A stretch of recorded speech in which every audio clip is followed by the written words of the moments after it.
பங்கேற்றது 2 ஐபிஎல் சீசனா இருந்தாலும், ஒரு ஐபிஎல் சீசன்ல டைட்டில் ஜெயிச்சாங்க. அண்ட் இன்னொரு ஐபிஎல் சீசன்ல தங்களுடைய 2வது டைட்டில் ஜெயிக்கலாம் அப்படின்னு போகும்போது, லாஸ்ட் பால்ல தோல்வி அடைஞ்சாங்க. போன வருஷம் வரைக்கும் ஹர்திக் பாண்டியா வழிநடத்தின இந்த டீம், அதாவது குஜராத் டைட்டன்ஸ், இந்த வருஷம் ஹர்திக் பாண்டியா இல்லாம எந்த அளவுக்கு செயல்படுவாங்க அப்படிங்கிற கேள்விக்குறி எல்லா ஃபேன்ஸ் மத்தியிலயும் இருக்கு. ஹர்திக் பாண்டியா மும்பை இந்தியன்ஸ்க்கு போனதுக்கப்புறம் குஜராத் டைட்டன்ஸ்ல ஹர்திக் பாண்டியாவுக்கு கமாண்டர் இன் சீஃபா இருந்த கில் தான் குஜராத் டைட்டன்ஸை வழி நடத்த போறாரு. இந்த வருஷம் குஜராத் டைட்டன்ஸ் தங்களுடைய செகண்ட் டைட்டில் ஜெயிக்கிறதுக்கு கில் உதவுவாரா அல்லது குஜராத் டைட்டன்ஸ் பிளே ஆஃப் போகவே ஸ்ட்ரகிள் ஆவாங்களா? அதை இந்த ப்ரிவ்யூ வீடியோவில் நம்ம பார்க்க போகிறோம். So let's get started in Gujarat Titans preview video. So Shyam, Gujarat Titans IPL 2024 ஆப்ஷனில் எந்த அளவுக்கு பெர்ஃபார்ம் பண்ணாங்க? நல்ல பிளேயர்ஸ் எடுத்திருக்காங்களா? ஹர்திக் பாண்டியா போனதுக்கு அப்புறமும் கூட அவங்களுடைய ஸ்குவாட்ல ஒரு பேலன்ஸ் இருக்குதா? ஹர்திக் பாண்டியா போனதுக்கு அப்புறமும் குஜராத் டைட்டன்ஸோட ஸ்குவாட்ல ஒரு பேலன்ஸ் இருக்கு அப்படின்னு நாங்கள் கருதுறோம். ஹர்திக் பாண்டியாவுக்கு பதிலாக பார்த்தீங்கன்னா ஷாருக் கானை ஒரு ஃபினிஷராக எடுத்திருக்காங்க. ஸ்பென்சர் ஜான்சனை ஒரு 10 crores அளவுக்கு கொடுத்து பார்த்தீங்கன்னா எடுத்திருக்காங்க.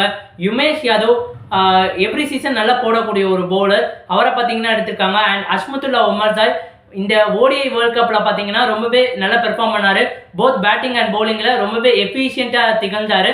அதனால் குஜராத் டைட்டன்ஸோட ஸ்குவாடை நம்ம ஓவராலாக பார்த்தோம்னா ரொம்பவே நல்ல ஸ்குவாட் மாதிரி தான் எங்களுக்கு தோணுது.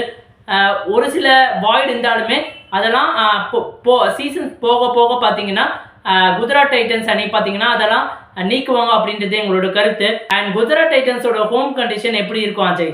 ஸோ குஜராத்துடைய ஹோம் கிரவுண்ட் அகமதாபாத்தில் இருக்கிற நரேந்திர மோடிஜி ஸ்டேடியம் தான் அப்படிங்கிறது நம்ம எல்லாருக்குமே தெரியும். ஸோ இந்த கிரவுண்ட் பிக் பவுண்டரிஸ் கொண்ட இந்த கிரவுண்ட் வந்து 200 அப்படிங்கிறது கண்டிப்பாக பார் ஸ்கோர் அப்படிங்கிறத சொல்லியே ஆகணும். பிகாஸ் செகண்ட் இன்னிங்ஸில் இன்னும் டியூலாம் ஆடப் ஆகி மேட்ச் ஈக்குவேஷன்ஸில் சேசிங் ரொம்பவே ஈஸியாக இருக்கும். பட் எனி ஸ்கோர் அபவுட் 230 அப்படிங்கிறது கண்டிப்பாக சேசிங் டீம்ஸ்க்கே ஒரு டவுன் ஸ்கோராக தான் இருக்கும். அண்ட் லிட்ரலி இந்த கிரவுண்டை வந்து ஒரு home ground for Shubman Gill அப்படிங்கிறத சொல்லி ஆகணும் த்ரூ ஸ்டாட்ஸ். ஏன்னா அவருடைய கேம் பிளான், அவருடைய அப்ரோச் எல்லாத்துக்குமே வந்து இந்த கிரவுண்ட் ரொம்பவே சூட்டடாக இருந்திருக்கு. ஸோ ஹோப்ஃபுல்லி அவருக்கு இருக்கிற அந்த பர்சனல் அட்வான்டேஜ் இந்த கிரவுண்டில் அவருடைய டீமுக்கும் அட்வான்டேஜாக மாறும் அப்படிங்கிறத நம்புவோம். ஸோ குஜராத் டைட்டன்ஸுடைய இனிஷியல் பிளேயிங் லெவனா என்ன இருக்கும்? குஜராத் டைட்டன்ஸோட இனிஷியல் பிளேயிங் லெவன் எப்படி அமையும் அப்படின்னு பார்த்தீங்கன்னா சுப்மன் கில் அண்ட் சாகாவோட தான் பார்த்தீங்கன்னா அவங்க ஓப்பன் பண்ணுவாங்க. நம்பர் 3ல பார்த்தீங்கன்னா சாய் சுதர்ஷன் ஆடுவார். சாய் சுதர்ஷன் இந்தியாவுக்காக ஓடிஐலேயே பார்த்தீங்கன்னா ஆடி இருக்காரு. ஹோப்ஃபுல்லி இந்த சீசன் அவருக்கு ஒரு பிரேக் த்ரூ சீசனாக அமையும் அப்படின்னு நம்ம நம்புவோம். நம்பர் 4ல பார்த்தீங்கன்னா கேன் வில்லியம்சன் ஆடுவார். கேன் வில்லியம்சன் பார்த்தீங்கன்னா அந்த ஒரு எக்ஸ்பீரியன்ஸை குஜராத் டைட்டன்ஸ் அணிக்கு கொடுப்பாரு. அது வந்து ஒரு ஹியூஜ் பேட்டராக இருக்க போகிறது குஜராத் டைட்டன்ஸ் அணிக்கு. அண்ட் நம்பர் 4ல கேன் வில்லியம்சன் நல்லா பெர்ஃபார்ம் பண்ண எல்லா குஜராத் டைட்டன்ஸ் ஃபேன்ஸும் பார்த்தீங்கன்னா விரும்புவாங்க. நம்பர் 5ல பார்த்தீங்கன்னா டேவிட் மில்லர் பார்த்தீங்கன்னா ரொம்பவே அட்டாக்கிங்கான பிளேயர். அண்ட் குஜராத் டைட்டன்ஸ்க்கு வந்ததுலேருந்தே ரொம்பவே நல்லா ஆடிருக்காரு அப்படின்னு சொல்லி ஆகணும். நம்பர் 6ல பார்த்தீங்கன்னா ராகுல் தேவேத்தியா பார்த்தீங்கன்னா ரொம்பவே நல்ல பிளேயர், நல்ல ஃபினிஷர் அப்படின்னு சொல்லலாம். அண்ட் நம்பர் 7ல விஜய் சங்கர் பார்த்தீங்கன்னா ஒரு அருமையான சீசன் போன சீசன் அவருக்கு அமைஞ்சது. ஹோப்ஃபுல்லி அந்த ஃபார்மை கண்டினியூ பண்ணுவார் அப்படின்னு நம்ம நம்புவோம். நம்பர் 8ல பார்த்தீங்கன்னா ரஷீத் கான் பார்த்தீங்கன்னா ஒரு நல்ல பவுலர் அப்படின்னு சொல்லி ஆகணும். போத் பேட்டிங் அண்ட் பவுலிங் பார்த்தீங்கன்னா ஈக்குவலி நல்லா பெர்ஃபார்ம் பண்ண முடியும். நம்பர் 9ல பார்த்தீங்கன்னா சாய் கிஷோர் பார்த்தீங்கன்னா இந்த தமிழ்நாடு ரஞ்சி டிராஃபியில் பார்த்தீங்கன்னா ரொம்பவே நல்லா பெர்ஃபார்ம் பண்ணார். 53 விக்கெட்ஸ் கிட்ட பார்த்தீங்கன்னா எடுத்திருந்தாரு. அதனால சாய் கிஷோர் பார்த்தீங்கன்னா இந்த குஜராத் டைட்டன்ஸோட அணியோட பிளேயிங் லெவனில் வருவார் அப்படின்றது எங்களோட கருத்து. அண்ட் நம்பர் 10ல பார்த்தீங்கன்னா யுமேஷ் யாதவ், நம்பர் 11ல பார்த்தீங்கன்னா மோகித் சர்மா அப்படின்னு போவாங்க.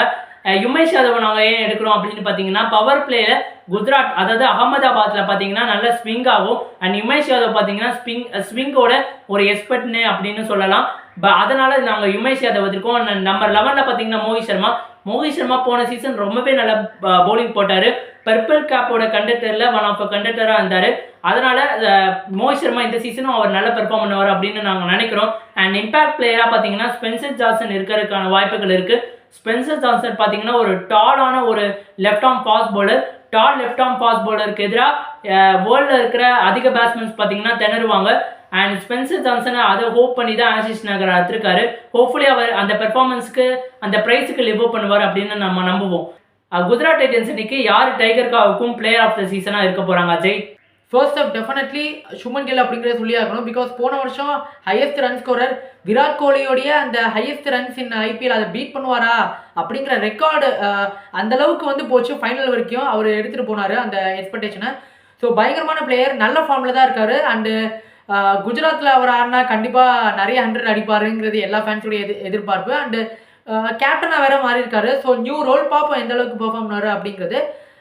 அண்டு செகண்ட் பிளேயரா அப்படிங்கிறது கண்டிப்பாக சாய் சுதர்ஷன் நான் நிச்சயமாக சொல்லுவேன். சாய் சுதர்ஷன் போன வருஷம் எக்ஸ்ட்ராடினரி பேட்டிங் டிஸ்பிளே வெளிப்படுத்தினார். அண்டு அதன் விளைவாக அவருக்கு இந்தியா வாய்ப்பு கூட கிடைச்சிது.